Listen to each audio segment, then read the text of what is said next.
Et salut les copains, aujourd'hui on se retrouve pour la découverte un petit peu de Forza Horizon 2 sur la Xbox 360. C'est un jeu qui cote environ, on va dire, entre 15 et 20 balles en français. Par contre je n'ai pas la notice, je crois que je l'ai payé 17 € il me semble, si je dis pas de bêtises. Alors c'est quand même pas donné pour un jeu de Xbox 360. Surtout quand on sait que sa version Xbox One, que j'ai là ici présente, coûte moins cher et est pourtant bien meilleure, elle coûte 10 €. Alors la version 360 c'est un jeu que j'ai envie de tester parce que moi je l'avais fait à l'époque sur Xbox One et ben c'est le vilain petit canard en fait la version Xbox 360. C'est probablement le jeu le moins apprécié de la saga Forza Horizon et pourtant moi dans mes souvenirs c'était un très bon jeu parce que il apportait beaucoup de ce qu'est aujourd'hui la licence, à savoir un monde ouvert, à savoir pas mal de bagnoles différentes et tout ça. Ça se passait en plus en partie en France, c'était sur la Côte d'Azur, donc j'ai vraiment hâte de voir ce que ça donne sur la Xbox 360. Donc je vais lancer tout ça, hop, et on va découvrir ça tous ensemble.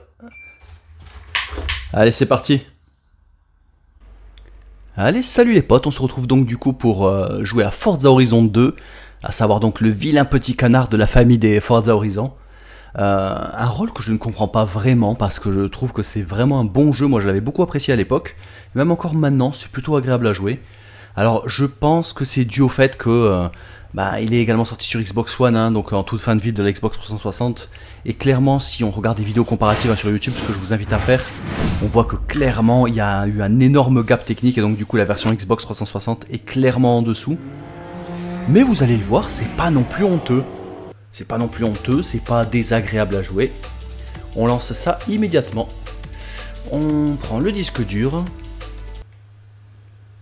Alors je tiens à préciser pour ceux qui se posent la question que j'ai installé le jeu sur le disque dur.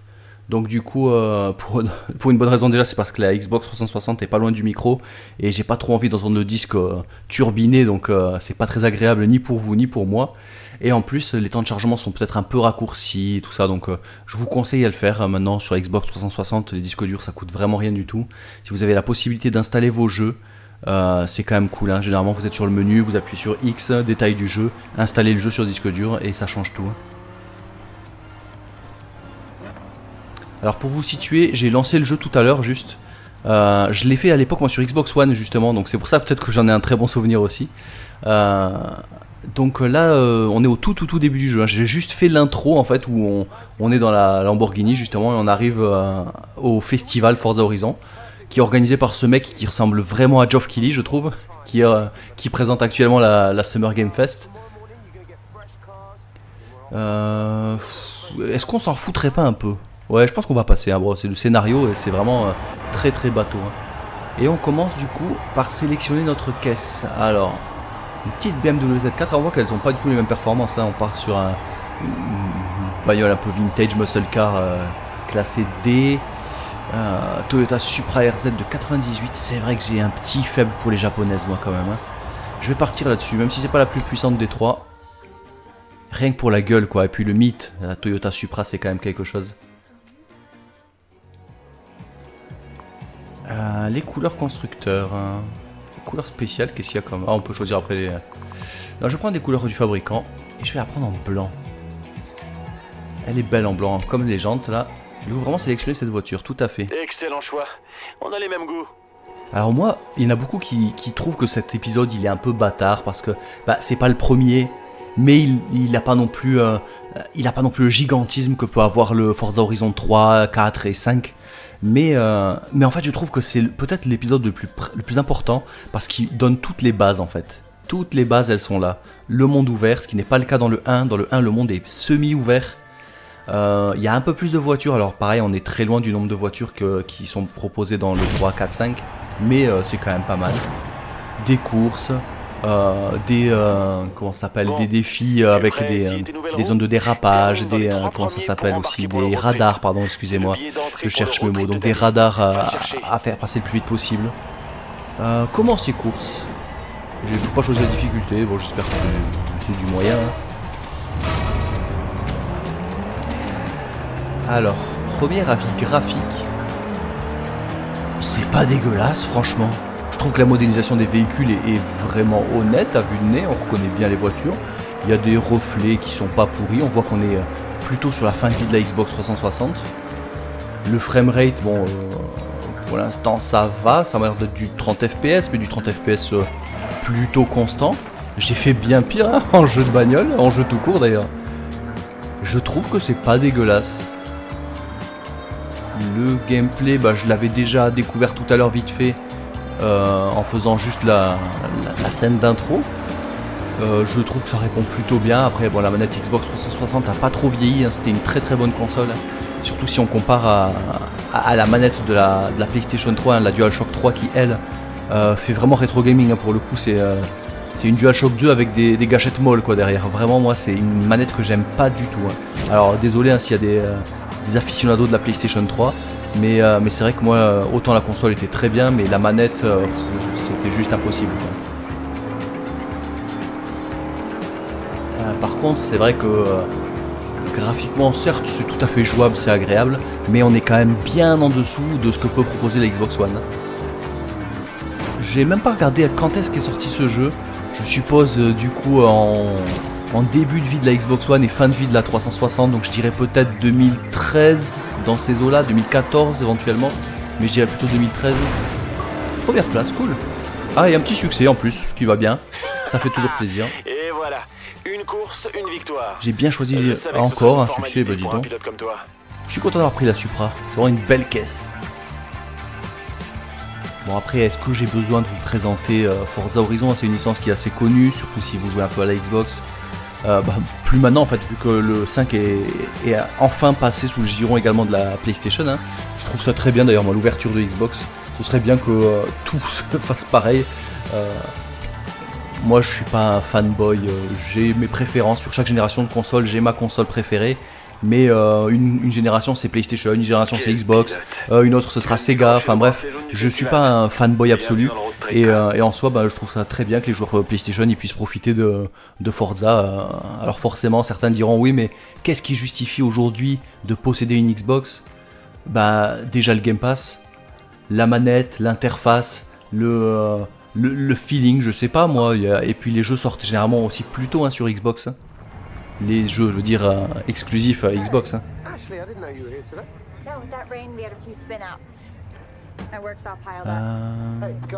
Le petit scénar. C'est vrai que ça c'est une composante qu'ils ont un peu abandonnée, il me semble, hein, dans les épisodes qui ont suivi. Il n'y avait plus vraiment de cinématique en fait comme ça, avec un petit scénario, des petits personnages et tout. Enfin, c'est fait uniquement pour enjoliver, hein, on va dire. Mais c'est quelque chose qui a été enlevé en fait des versions suivantes. Hein. On l'a plus trouvé dans les autres Forza Horizon. Maintenant il y a une voix robotique qui m'appelle par mon prénom et juste qui me balance la carte avec 20 milliards de points d'intérêt. Voici la carte du Festival Horizon. Chaque destination comprend plusieurs épreuves de championnat destinées à dénicher les meilleurs pilotes. Hop, vous allez définir un itinéraire pour votre première épreuve de championnat. Et tu seras couronné champion. D'accord, ah, veuillez patienter. Je me dis aussi, bah oui, mais j'aimerais bien, mais je peux pas bouger. J'avais pas vu en bas qu'il y avait marqué veuillez patienter. Définis un itinéraire jusque là-bas. Voilà, donc là, bah, j'ai pas énormément le choix. On va partir sur, je sais pas moi. Allez, celui-ci, pourquoi pas. Bien, on se voit là-bas. Veuillez patienter et définir l'itinéraire. C'est vrai que c'est un peu long par contre. Hein. Les temps de chargement, et pourtant, comme je le disais, le jeu est inscrit, est enregistré hein, sur le disque dur, hein, je l'ai installé. Tu peux parler avec eux si tu joues en ligne. Si tu veux simplement faire des courses, tu peux rejoindre un road trip en ligne. Sélectionne alors le type de course souhaité et on trouvera des adversaires à ta magnifique. Taille. Si tu préfères quelque chose de plus tranquille. Alors, il y a le rewind. Hein. Je suis pas venu en arrière, hein, j'ai rembobiné. Reprendre ici. Il y a également le changement de vue. On peut se mettre. Ah ouais, oui, de toute façon c'est une japonaise, donc on a le volant à droite. Les véhicules sont bien modélisés hein, à l'intérieur. Hop, vue capot, vue devant, et cette vue là qui est ma préférée moi personnellement. Je sais que les puristes sont souvent vue intérieure, mais moi j'aime bien cette vue là. Je sais pas ce que vous pensez des décors, il faut savoir que du coup le Forza Horizon 2 se déroule dans le sud-est de la France, en partie en Italie, sur la Côte d'Azur quoi. Et en fait quand j'ai découvert ce jeu moi sur la Xbox One, j'habitais à Grasse justement. Donc forcément j'ai trouvé ça génial parce qu'il y a plusieurs des coins qu'on voit dans le jeu que j'ai connus en vrai. Et du coup bah, je trouvais ça vraiment cool. Je trouvais ça vraiment cool de pouvoir voir... je vais couper à travers champ. Putain, les champs sont vides par contre, hein. C'est vrai que si vous avez joué à Forza Horizon 5 dernièrement, ça doit vous faire un choc, hein. Est-ce que je peux défoncer les arbres? Apparemment pas. La physique est pas ouf, on va pas se mentir. Ah, c'était à l'époque, c'était un monde ouvert certes, mais ça restait un vrai jeu de bagnole. Le principal intérêt, ça restait de faire des courses. Maintenant, c'est vrai qu'ils ont fait beaucoup d'objectifs communautaires et tout ça, et il y a un réel plaisir à gaspiller ses points de compétences dans des options et tout ça. C'est vrai qu'au final, maintenant, le monde ouvert est extrêmement intéressant, alors qu'à l'époque, c'était juste un prétexte à se balader, à utiliser un peu les bagnoles, mais le plus important, c'était clairement les courses. Les collisions brisent tes prouesses à la chaîne. Donc comme je vous disais tout à l'heure, moi c'est des coins que je connaissais plus ou moins, où j'étais déjà allé, et forcément bah, quand on voit un peu, on a la possibilité de se balader dans les coins qu'on connaît, avec des voitures de rêve et tout ça, j'ai trouvé ça génial. Participer à la course, Castelletto.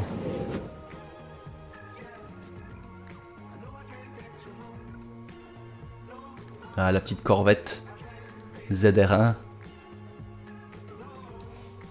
Je sais pas exactement combien de temps va durer la vidéo, je vais essayer de pas faire un truc trop long. Alors malheureusement c'est vrai que je vais vous montrer une partie très brève du jeu, hein. On va pas aller trop dans les menus, je vais probablement pas débloquer de nouveaux véhicules dans cette vidéo. En soi c'est pas forcément extrêmement pertinent, hein. Vous avez des tests hein, sur internet. Là c'est juste pour avoir mon ressenti, c'est juste pour vous partager ça parce que moi c'est un jeu que j'aime bien et que je trouve injustement boudé en fait. Comment c'est course? Justement boudé, ouais. Moi je le trouvais très bien. Alors bon certes moi je l'avais pas fait sur Xbox 360 et il faut reconnaître que graphiquement c'est pas la méga claque, mais c'est honnête, je trouve ça agréable à jouer. Le type qui avait pas les moyens d'avoir une Xbox One à l'époque et qui a découvert le jeu avec cette version, honnêtement on peut pas dire qu'il a été roué dans la farine quoi, il a pas été floué, le jeu est bon. C'était un bon jeu je le trouve hein. Le gameplay est vraiment pas dégueulasse, le feeling du véhicule est plutôt bon. Là je vais pas trop parler, je vais essayer de me concentrer parce que bah, vous m'avez vu, hein, j'ai fait plusieurs jeux de bagnole hein, sur la chaîne et c'est pas vraiment mon fort. Je suis pas bidon mais pas trop loin quand même. Donc je vais essayer de me concentrer. Ah, vous voyez là c'est je sais pas comment ils appellent ce style de course, un sprint je crois. C'est à dire que c'est pas un circuit avec plusieurs tours. Là en fait on va d'un point A à un point B et vous avez le pourcentage de progression là-haut. C'est un mode de jeu, alors je sais pas s'il existait dans le 1, je me souviens pas honnêtement, ça fait vraiment longtemps que j'y ai pas joué. Mais c'est un mode de jeu qu'on retrouve encore de nos jours. De toute façon la plupart de ce que vous voyez là, vous retrouvez presque pareil dans Forza Horizon 5. Hein, les points de compétences, donc avec les vitesses, les évitements, les dérapages et tout ça, pour débloquer des améliorations de véhicules et tout ça, des petites options, c'est... Là vous voyez l'aspiration et tout, c'est quelque chose qui a été repris, hein. Même graphiquement on reconnaît un peu cette patte graphique très cool, Jones un peu qu'ils ont voulu se donner. Putain cette Toyota Supra elle est vraiment trop classe.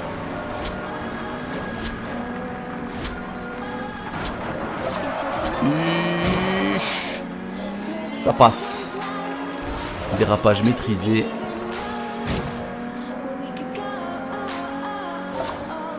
Ah, vous voyez en dessous du coup il y a le pourcentage, enfin, le nombre de routes que j'ai découvertes. Il y a exactement la même chose hein, dans les Forza qui ont suivi par la suite. Enfin, les Forza Horizon en tout cas.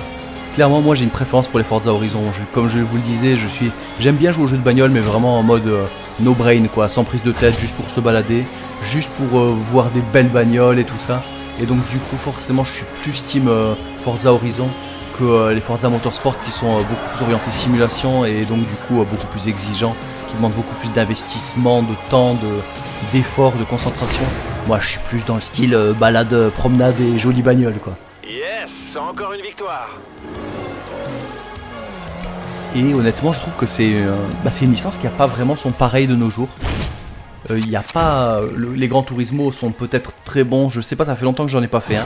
Ils sont peut-être très bons au niveau simulation, donc ce sont des concurrents tout à fait honnêtes à Forza Motorsport, mais Forza Horizon, un jeu comme ça, en monde ouvert, où il y a une quantité de bagnoles sous licence énorme et tout ça, bah c'est quelque chose qui n'existe pas, et j'aimerais vraiment qu'ils proposent le même style de choses avec les motos, parce que moi j'aime bien les motos, et c'est vrai que s'ils pouvaient proposer quelque chose d'équivalent avec, je sais pas moi, au moins 100 ou 150 motos différentes, ce serait vraiment génial. Après, je sais que c'est compliqué à faire à la physique dans des motos, hein, dans les jeux vidéo, c'est toujours un peu difficile, plus encore que pour les bagnoles. Oh, je suis déjà à 14 minutes d'enregistrement, c'est pas possible, le temps passe trop vite. Ah, j'ai oublié de te dire que les autoradios de toutes nos voitures sont préprogrammées sur une sélection de radios d'Horizon. Pour changer de radio.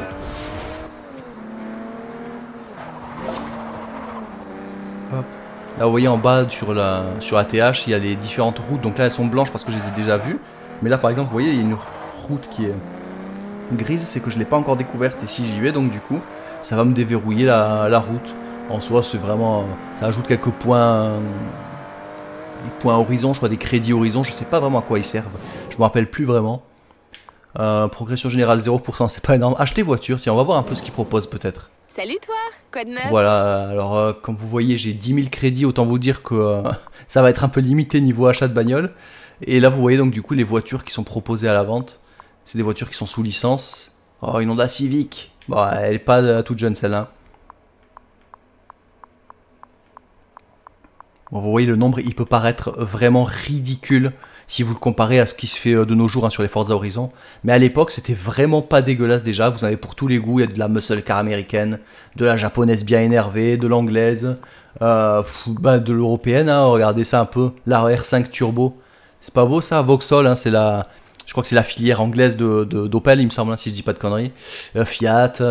Vous avez plein de belles bagnoles. Ça fait rêver tout ça. Ça fait rêver de la Lancia, de la Toyota Celica... Les BM à l'ancienne, la petite Ford Escort. Ça, c'est des jolies voitures. Ah, la Clio V6. La vieille Mercedes. Ah non, franchement. Franchement, c'est un bon jeu. Je comprends pas pourquoi tout le monde lui chie dessus. Je trouve que c'est peut-être la nostalgie qui me fait parler. Et c'est vrai que de nos jours, il se fait beaucoup mieux. Mais oh, remettez ça dans le contexte, les gars. En 2013, la Xbox One venait à peine de sortir. Je trouve que c'est un beau chant du cygne pour la licence sur la Xbox 360 honnêtement. Bon sur ce je vais vous laisser quand même. Je pense que vous avez à peu près compris le jeu, vous avez pu voir graphiquement ce que ça donnait. Et voilà, n'hésitez pas à m'en parler un peu dans les commentaires, ce que vous en pensez et tout ça. Et la prochaine fois, promis, j'essaie de vous faire un autre jeu qu'un jeu de bagnole. C'est vrai qu'en ce moment, les vidéos ça tourne souvent autour de ça. Mais promis, j'essaie de vous trouver autre chose. Allez les gars, je vous fais des bisous et à la prochaine. Ciao.